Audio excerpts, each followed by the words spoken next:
Now, back when Russia invaded Ukraine, the United States put embargoes and sanctions on Russia and said, okay, RT can't operate within the United States. So these two Russian nationals paid an American media company out of Tennessee to shove out their propaganda talking points for them. And the indictment isn't for like Dave Rubin and Tim Pool and all of them. It's for those two Russian foreign agents, because when you do something like that, you have to register with the attorney general as a foreign agent, so they know, you're spreading this propaganda. And the company Tenet is headed up by Lauren Chen. Now, are either of you familiar with Lauren Chen? I'm not. John, you familiar with Lauren Chen? No. Oh, okay. Before reading this story, I was unfamiliar with Lauren Chen. I'm so glad to hear this because, all right, so Lauren Chen, I got a video of her right here in case no one knew who Lauren Chen was. I've been following Lauren Chen for a long time. I'm not literally on her Twitter page or anything. I've been right behind her. Right behind her, yeah. Someone's got to keep America safe, John. It's going to be you? What's going to be? I don't see you doing shit. But no, Lauren Chen popped on my radar many years ago. She is a Canadian. She's not even American, by the way. So there's 3 countries involved here, and she is a far right fascist, and she's an expat from Canada, living in the United States. And these are her opinions. Like, this is just now. Tell me, does this sound like? Wait, I've seen this girl before. Oh, okay, you've seen her? I recognize the background, but no, I've definitely seen this girl before. Oh, it's just my background. But let's see. All right, so let's go. Let's hear the wise word of Miss Chen. When it comes to dealing with the rights woman problem, there are definitely those of you out there who will just say, well, it's simple. We need to repeal the 19th. And trust me, I am no fan of the 19th. For those of you wondering, I've seen this clip. Okay, I was like, she's the girl that argued that girls shouldn't vote, right? Yes, yeah. So for those of you wondering, the 19th Amendment is the amendment that guarantees women the right to vote. It's been on the books for 104 years now, but Lauren Chen, not even an American, I might add, coming in telling us what to do. But let's see what else she has to say. Repeal the 19th. And trust me, I am no fan of the 19th Amendment myself. I think it, more so than anything else, solidified in our consciousness the idea that the political process should be one person, one vote, which is not a good system. I don't believe in democracy. I believe individual rights and limited government are way more important than the idea of everybody having a vote. And if the past few generations have showed us anything, it's that democracy and individual rights and limited government don't often go hand in hand. I'm in favor of a limited franchise. And by the way, no, that's not a radical position. That is the position that the founding fathers have. When it comes to dealing with whose founding fathers, Lauren, not yours, I'll tell you that. Now, I ask you, Tennessee Brando, I submit to you, does that sound like a foreign Russian agent to you? I mean, I gotta say, she sounds like baseball mom, apple pie, American as they get. I think that she's been framed. What about you? How about you? Well, that's what's so funny about this to me, man. Really, is that they're denying it, saying they're the victims in it, and I'm like, okay, let's just say that. Let's just go ahead and give them the benefit of the doubt that they didn't know where the money was coming from.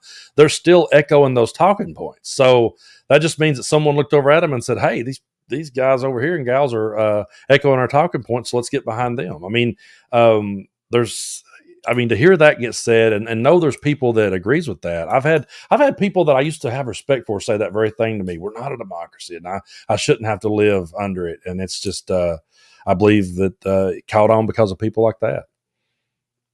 John, how about you? I remember seeing that clip, TJ, and I remember trying to make a video with it. And the problem was, it was too just chock full of stupid things that were so obviously set up to be countered that I couldn't even make a TikTok. It ended up being 10 minutes long because it's just one thing after the other where she's just like, yeah, no, it's not a radical position. It's this position of our founding fathers. It's like, yeah, well, their position was also you can own slaves. You don't think that's fucking radical? It's like none of it makes sense. But there is at least an honesty to it, where it's like, hey, yeah, no, democracy really gets in the way of individual rights. And as long as you know specifically whose individual rights I'm talking about, I'm being very honest.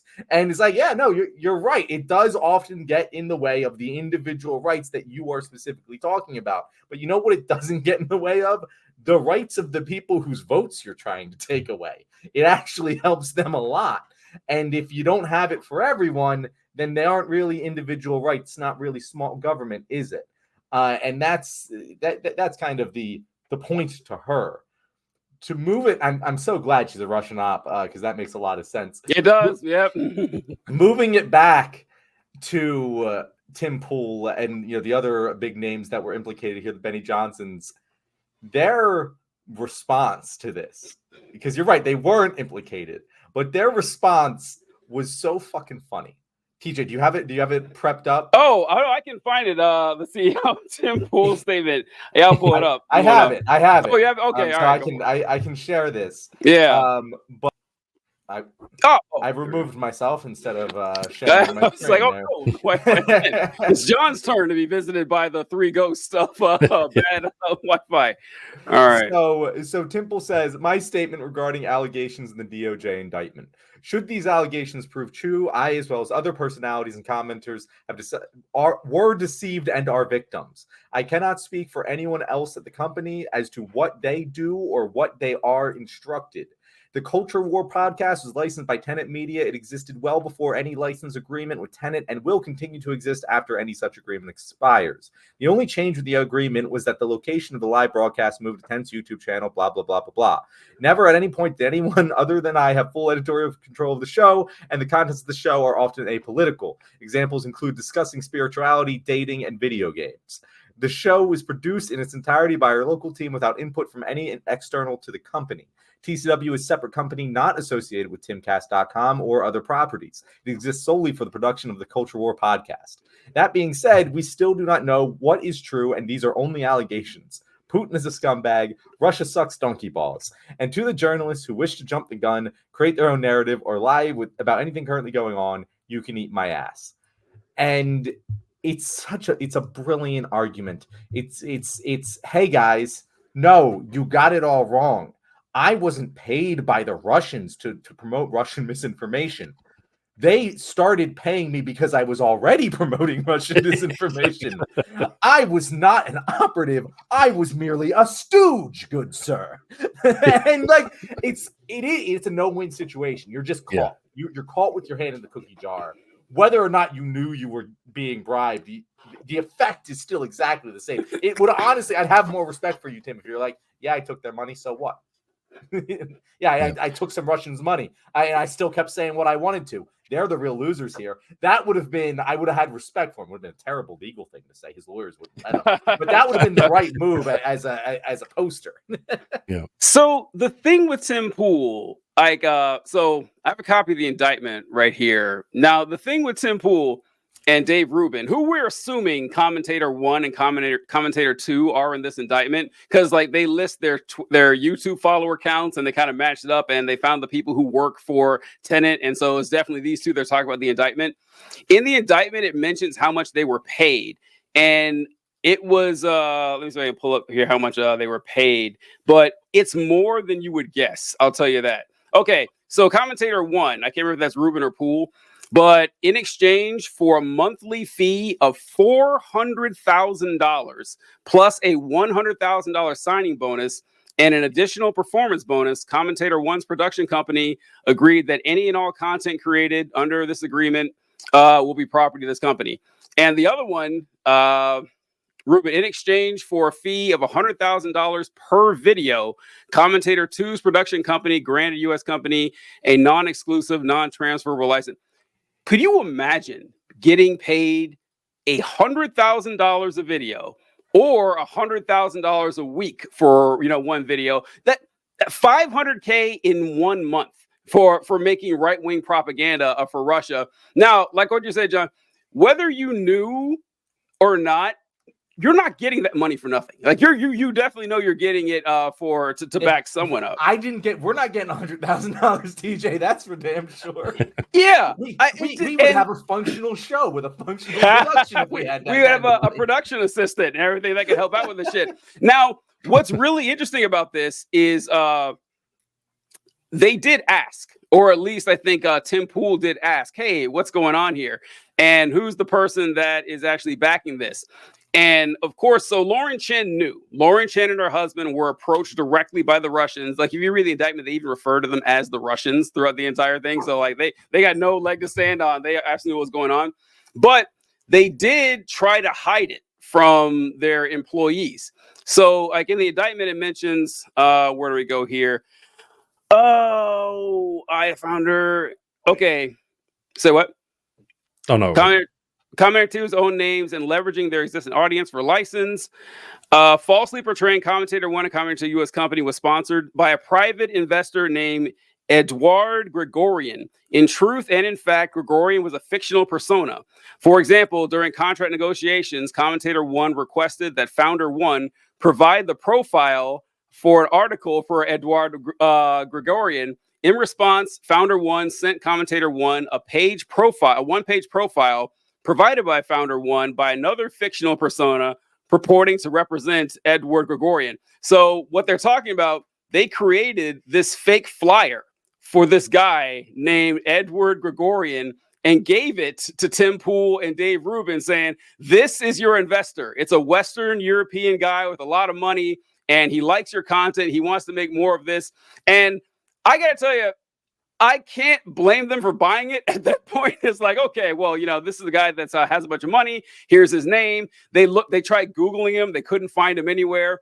And they kind of rolled with it. So there's plausible deniability at first that they didn't know that it was actually being paid by the Russian government. But after a while, like you said, when all your talking points match up directly with the Russian government, they know. And that people are telling you that you're being funded by the Russians and you have this angel investor giving you $500,000 a month. Come on. I just don't believe them. I don't believe that they didn't know. What about you, Brandon? No, I don't believe them either. I can't believe them. And it's one of those things where, at this point, man, I'm figure out how to phrase this. How do we go about putting the toothpaste back in the tube now that there's been so much misinformation put out there? And with this idea that if we, call them out about this, well, we're weaponizing the government against them. They're going to make the argument about free speech. So this is one of those things where in any other era, man, it would be talked about on every news channel, every publication would be front page news. Russians, have took over. But how are we ever going to get it back away from them and make people believe they've been duped? So I'm going to make a slightly controversial statement here. Let's go.